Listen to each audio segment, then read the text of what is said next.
చంద్రబాబు నాయుడు గారి సొంత నియోజకవర్గంలోనే ఇలా జరుగుతుందంటే రాష్ట్రంలో మహిళలకి ఏమాత్రం భద్రత కల్పిస్తున్నారో ఒకసారి రాష్ట్ర ప్రజలు ఆలోచించగలరు.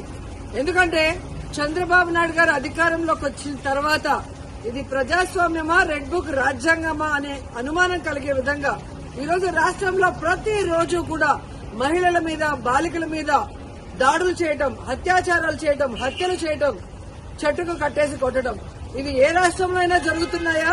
ఒక్క ఆంధ్రప్రదేశ్ లోనే జరుగుతుంది అంటే ఇక్కడ చంద్రబాబు నాయుడు గారు గాని, పవన్ కళ్యాణ్ గారు కానివ్వండి, అలాగే హోంమంత్రి అనిత గారు గాని ఎలా నిర్లక్ష్యంగా వ్యవహరిస్తున్నారు, ఎలా మహిళల రక్షణని గాలికి వదిలేశారో అందరికీ అర్థమవుతుంది.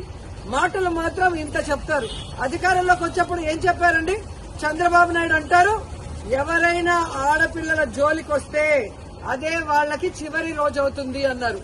మరి మీ సొంత నియోజకవర్గంలో భర్త అప్పు చేశాడని భార్యని చెట్టు కట్టేసి కొడుతుంటే మరి మీరు ఏం చర్యలు చేపట్టారు? ఎక్కడి నుంచి వీళ్ళకి ధైర్యం వచ్చిందని నేను అడుగుతున్నాను. మీ పార్టీకి సంబంధించిన తెలుగుదేశం పార్టీ నాయకుడు ఒకడు ఈ అమ్మాయిని కట్టేసి కొట్టడం నిజం కాదా?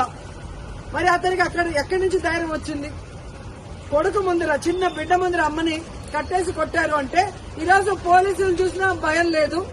అలాగే చంద్రబాబు నాయుడిని, హోంమంత్రిని చూసినా మీ పార్టీ వాళ్ళకి భయం లేకుండా పోయింది. ఎందుకంటే లోకేష్ గారు చెప్పినట్టు ఎవరు ఎంత హింస చేస్తే, ఎవరు ఎంత దాడులు చేస్తే మీ గుడ్ లుక్స్ లో ఉండొచ్చు అన్న ఆలోచనతో రాష్ట్ర వ్యాప్తంగా అరాచక పాలన, అరాచకం సృష్టిస్తూ ముందుకు వెళ్తున్నారు.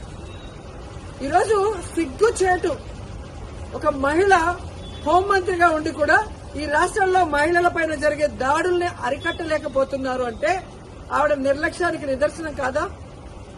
ఈరోజు పరిటాల సునీత గారి నియోజకవర్గంలో 14 సంవత్సరాల అమ్మాయిని, చిన్న అమ్మాయిని 14 మంది తెలుగుదేశం పార్టీ నాయకులు రేప్ చేస్తే కనీసం ఏం చర్యలు చేస్తుందండి? కనీసం వెళ్లి పలకరించిందా?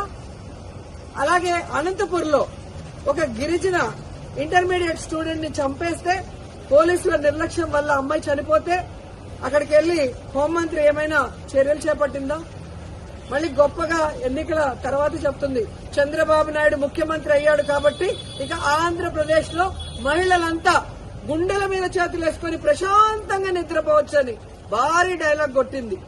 కనీసం కుప్పంలో కూడా మహిళలు ప్రశాంతంగా పడుకునే పరిస్థితి లేకుండా పోయింది.